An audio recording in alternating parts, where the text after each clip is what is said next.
Assalamualaikum warahmatullahi wabarakatuh. Salam guru penggerak.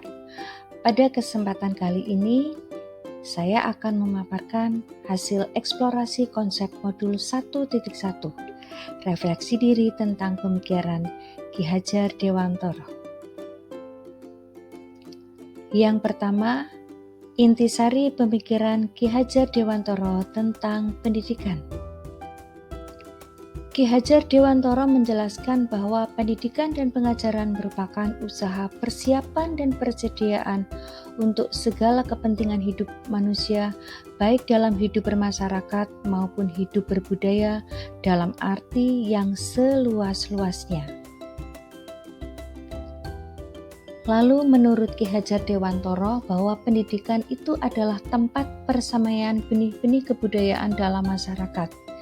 Ki Hajar Dewantara memiliki keyakinan bahwa untuk menciptakan manusia Indonesia yang beradab, maka pendidikan menjadi salah satu kunci utama untuk mencapainya. Pendidikan dapat menjadi ruang berlatih dan bertumbuhnya nilai-nilai kemanusiaan yang dapat diteruskan atau diwariskan.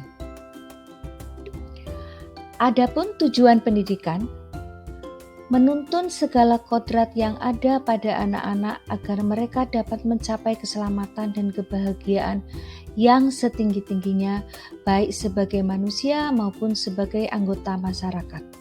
Untuk itu, sebagai pendidik, hanya dapat menuntun tumbuh atau hidupnya kekuatan kodrat yang ada pada anak-anak agar dapat memperbaiki lakunya, bukan dasarnya hidup dan tumbuhnya kekuatan kodrat anak. Pada kesempatan kali ini saya akan menjelaskan Ki Hajar Dewantara mengibaratkan peran pendidik seperti seorang petani atau tukang kebun, di mana anak-anak ini seperti biji tumbuhan yang disemai dan ditanam di lahan yang telah disediakan. Anak-anak itu bagaikan bulir-bulir jagung yang ditanam. Jika biji jagung ditempatkan di tanah yang subur dengan mendapatkan sinar matahari dan pengairan yang baik, maka meskipun biji jagung itu adalah bibit jagung yang kurang baik, dapat tumbuh dengan baik karena perhatian dan perawatan dari petani. Dan sebaliknya, meskipun biji jagung itu disemai dengan bibit yang berkualitas baik, tapi jika tumbuh di lahan yang gersang dan tidak mendapatkan pengairan serta cahaya matahari ataupun tangan dinginnya Pak Petani, maka biji jagung itu mungkin tumbuh, namun tidak akan optimal. Yang kedua, pembelajaran yang mencerminkan KHD.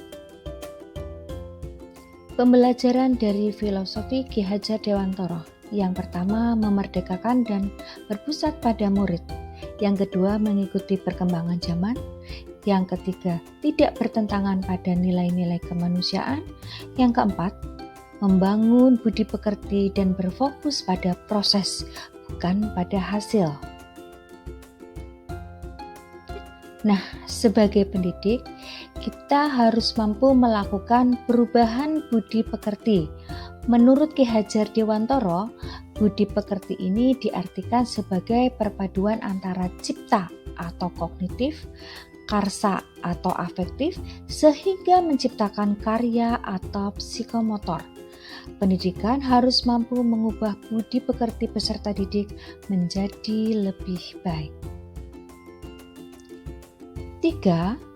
Filosofi Ki Hajar Dewantara dapat terwujud jika yang pertama, guru bersifat among sesuai dengan semboyan atau trilogi Ki Hajar Dewantara. Yang kedua, pembelajaran sesuai dengan kodrat alam dan kodrat zaman. Yang ketiga, kemerdekaan dalam memilih metode pembelajaran dan evaluasi yang berpusat atau berpihak pada murid. Yang keempat, konsep pemikiran KHD di kelas. Guru perlu menyelaraskan peran sebagai pendidik yang relevan dengan konteks murid dan zaman. Sebagai guru, kita pasti ingin membekali murid-murid dengan pengetahuan, keterampilan, dan sikap untuk terus belajar, mendampingi mereka memahami dan mencapai tujuan belajar.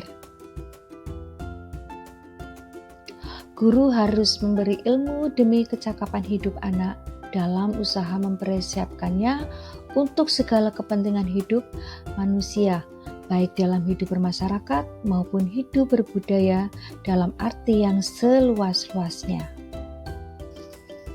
Demikian refleksi pemikiran KHD. Semoga kita bisa menerapkannya demi anak-anak kita untuk mewujudkan pembelajaran yang merdeka. Terima kasih. Salam guru penggerak.